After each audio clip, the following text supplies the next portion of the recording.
law enforcement officers. Damn. Hi, good evening, y'all. How are y'all doing? Good. All right. We're gonna do. I'm sorry. Yes, we are. I got a little white balance here. Yes, I'm sorry. Everyone got white balance. Sorry, I'm mucking out. All right. Okay. All right. Good evening, everyone. Thank you all for being out here. My name's Connor Hagan. I'm Public Affairs Officer for FBI Houston. We're going to have 3 speakers tonight. The San Jacinto County Sheriff, Greg Capers, G-R-E-G-C-A-P-E-R-S, FBI Assistant Special Agent in Charge, Jimmy Paul, J-I-M-M-Y-P-A-U-L. And lastly, Supervisory Deputy U.S. Marshal Joe Ruiz de Chavez, Joe, J-O-E, Ruiz, R-U-I-Z, space D-E, space C-H-A-V-E-Z. They will be making each a statement, and then afterwards taking questions from you all. We'll be starting that shortly. Is the audio okay for everyone? Okay, white balance, everyone has that as well? All right, thank you guys for being here. Excuse me, Ruiz de Chavez speak Spanish? You know what, I don't believe that we will have anybody for Spanish tonight. I apologize for that, but those will be the 3 speakers. Okay, repeat Chavez's title. Supervisory Deputy U.S. Marshal. Thank you. Excellent. Thank you all. I'll bring the speakers up momentarily. I'll give it at the end. President's got one of them said we are so happy. But what they were doing initially, watching some of the video that was captured by a resident that shows the arrest of they were frantic, trying to see and confirm that they lead the China.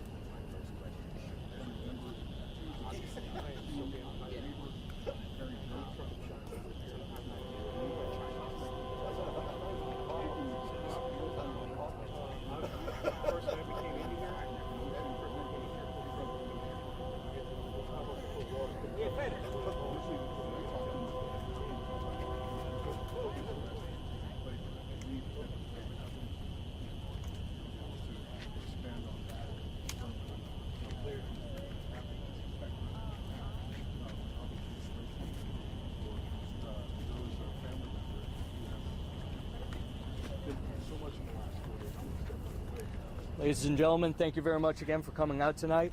I'm going to introduce Sheriff Greg Capers with the San Jacinto Sheriff's Office.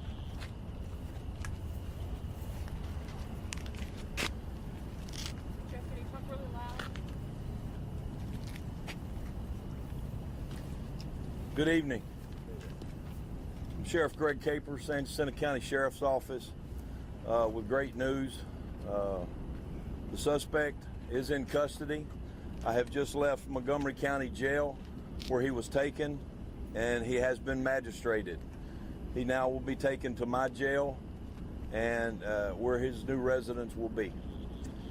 I would like to thank the men behind me and the women behind me. They're not women here right now, but everybody played a very, very integral part in the arrest and capture of this coward.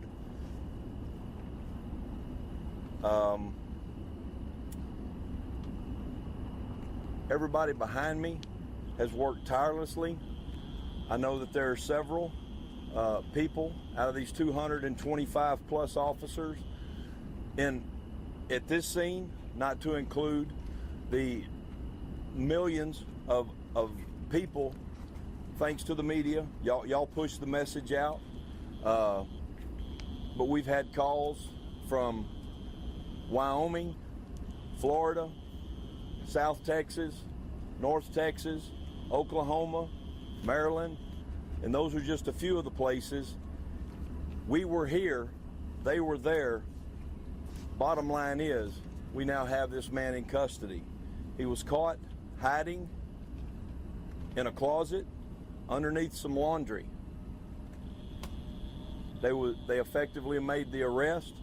He is uninjured, and he is currently being taken to my facility in Cold Springs. Thank you. Can you tell us how you guys were able to find him? What clues led you to him tonight? Well, it was a multi-jurisdictional operation, to say the least. Somebody got a tip, DPS CID, U.S. Marshals, FBI. We had a TAC team. They all meandered over there and found that tip to be true. And was this home a relative's home? Did he know where he was? That's unknown to me. Maybe one of these guys behind me can speak to the actual information on how it was actually captured. Sheriff, what's your message to the family members, the surviving family members of those people who were killed in this attack? Well, they can rest easy now because he is behind bars, and he will live out his life behind bars for killing those 5. Sure. Guys, we have time for questions afterwards. Sheriff, if ASAC. The ASAC? Yes, please. This is the ASAC. Hey, good evening. Thank you, Sheriff Capers. My name is Jimmy Paul. I'm an Assistant Special Agent in charge with the FBI Houston Division. Thanks for having me. So, just wanted to say first and foremost, the victims and their families are in the forefront of our minds, and we're extremely delighted that the suspect was captured. The tip for the suspect's location came in through the FBI's tip line, and we just want to thank the person who had the courage and bravery to call in the suspect's location. Special Agent Paul, or Ted Williams, Fox News, or do you know if this individual will be facing federal charges?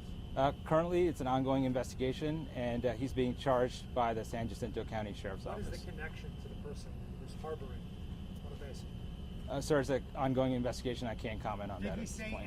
did he give any indication why he did this? What was his demeanor when he was apprehended? Was he agitated? Was he tired? Hey guys, Some we're more gonna detail about let that. him get through his statement and the U.S. Marshals, and afterwards we will take questions. ASAC Paul. Okay, thank you. I just wanted to thank the person who had the courage to call in the tip, and also I'd like to thank the many FBI personnel and local law enforcement agencies who work nonstop to bring this person to justice, to bring a sense of justice to the victims, and also a sense of security to the community of the San Jacinto County community.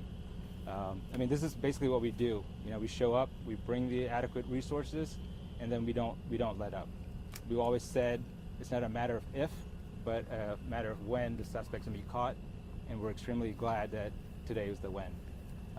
At this time, I'd like to turn it over to the U.S. Marshal Service representative. Good evening.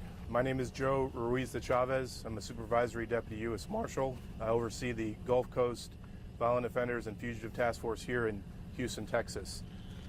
First, I want to say that this was an atrocious crime that devastated this community and this country. We received a call for request from Sheriff Capers, and we brought expertise in fugitive investigations and personnel to assist in this investigation. The Marshal Service is the oldest federal law enforcement agency, and we have an expertise in hunting fugitives. This is a very sad time for the victims, and I hope that this will bring them some comfort and they could grieve. Thank you. We'll open up for questions now. Do we Sir, know how can he you tell us survived if the past Oropeza 4 had any days? help from anybody? Can you tell us if Oropeza had help from family members or any other friends in the area to help him hide for the last 4 days? I can say that we've contacted many families, associates, not only here in the Houston area, but across the country. Does that mean he's had help over the last 4 days from family I can't members? comment on that. And did he ever reach out to any family members after the shooting incident on Friday night? I can't comment on that. Do we know how he Who do they have survived the past detained 4 at the days? scene? The female detained at the scene. Who was that? Again, this is an ongoing investigation. We can't disclose that. Sheriff Capers, you had mentioned previously that there were multiple occasions you weren't exactly sure how many of police being called to that property for a firearm being discharged. Then we learned that Oropeza was removed from the country 4 times, and then in 2022, a protective order that was filed by his wife for domestic abuse. At any point, did that prompt further investigation from your office? Yes, sir. We actually filed charges on him in 2022, and to the best of my knowledge, we got a warrant for him, and the constable went to serve him in another county because he left here, and never could make contact with the subject. Then a few days later, the victim went to the district attorney's office in our county and filed a non-prosecution statement. Sorry to belabor this point, but the address where this arrest took place have court documents that show it traces back to an aunt of Oropesa, I believe. Is that still the case, that this would be the home of a family member? Can anybody confirm that? I can't. I mean, it's still ongoing. The investigation part, I wasn't part of the arrest team. Do we have any idea how he got from the place where the shooting happened to Cut and Shoot? Did he use a vehicle? Did he walk? Do you guys have any idea what the time was? Once again, not that I know of. I have no knowledge. You mentioned multiple agencies. Was DHS also involved? Was BORTAC the agency who actually went in and made the apprehension? They were part of that team, I do believe. Yes, ma'am. And now with the wife, the surviving wife, that's still living at that home, she is currently an ICE fugitive. Is anything happening with her? Is she being investigated? Are there follow-ups happening with her? I've understood from deputies that she has been cooperated. And to my knowledge, she is still there because the officers are still there. I have no direct knowledge because this has all happened within the last couple of hours. Sure, but she is still there. Sure, you guys Capers, believe, we know Sheriff, that. if you don't mind, do you guys believe that large reward that was put out, is that what made that person call in his tip, and will that money be going to the person who called in that tip? The money will be going to the person that called in the tip through the proper channels. Yes, ma'am. I'm thinking it's still $80,000. Sure, Capers, we know that he's been in this country since 2016 illegally, meaning Oropesa. The question is, and he had an AR-15 rifle that he was shooting the night of this incident. Have you been able to connect the dots as to how an illegal alien was able to purchase or to get that AR-15 weapon? Well, I could just speak to conjecture. Buy it from somebody else on the street. Are you conducting an investigation to try to connect those dots? Yes, sir, we are. That is an ongoing investigation as well. When did you learn about that the suspect was at this address, and when did you actually go in? What was the time, the specific time? For tonight's arrest? Well, yeah, when did you first learn that he was there, and then when did you actually go in? We would probably need to defer that to the FBI or the U.S. Marshals. We received the tip at 5:15.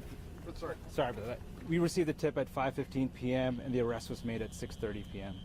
Can any of the participating agencies discuss how surprised were you that you ended up finding Oropesa 15 miles away or less from where this crime was committed?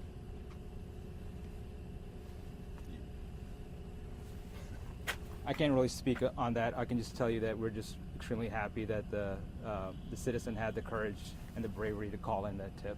Had you guys searched that area before you got the tip, or did you just go there once you got the tip? Was that somewhere you had searched? I'm not sure if it was searched before, but we immediately dispatched the team out there as soon as we got the tip. We're going to take 3 more questions. Homes, searched as well, known areas, known accomplices, or any of his family members? Were those areas searched specifically as well? I know he's been talking about family. We're obviously hearing that this was a family's home that this person was found. So were other family homes searched as well? Was this one just a random tip? What happened? Were there other families around? As far as we know, this was just a one-time random tip, but we've contacted multiple houses and families throughout the area. What does contact mean? Have you gone in? Did you search these homes? Right, we have under laundry piles and other families. We've done knock and talks with multiple homes throughout the area, and we've gotten consent from the homeowners to go in and take a look. So we've done those kind of actions. Yeah. 2 more questions. Is anyone else in custody or questioning? Sheriff, is anyone else in custody or in questioning tonight?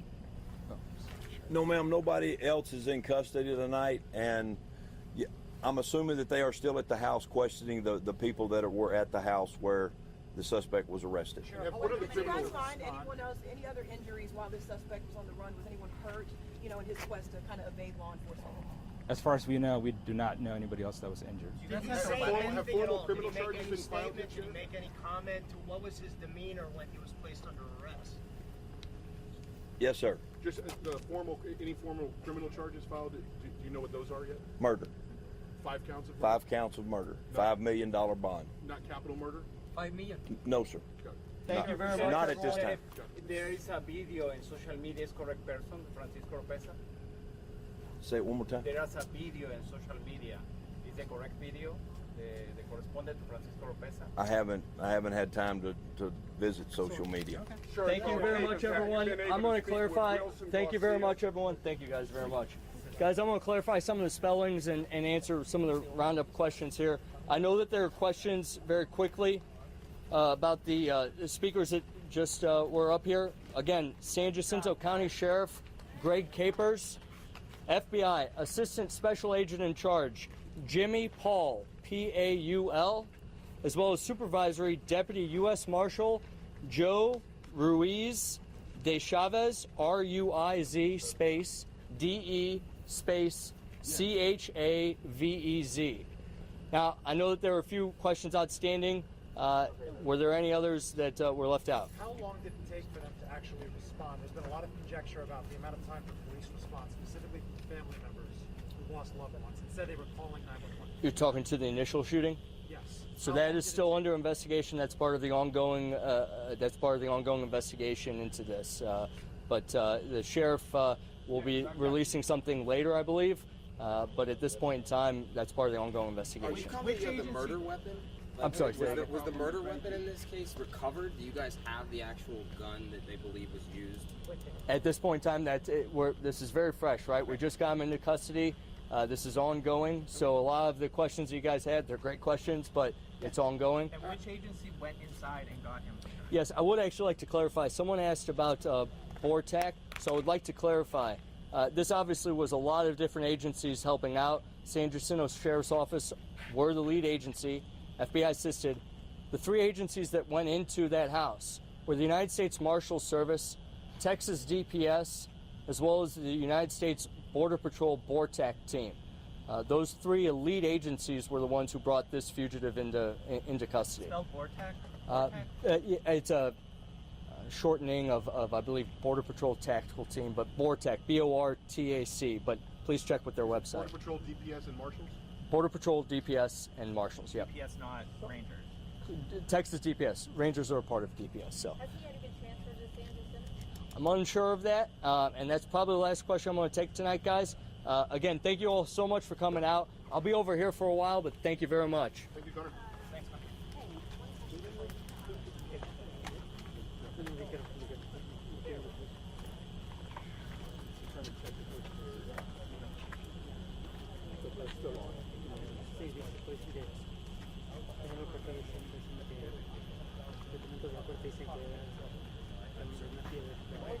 Pero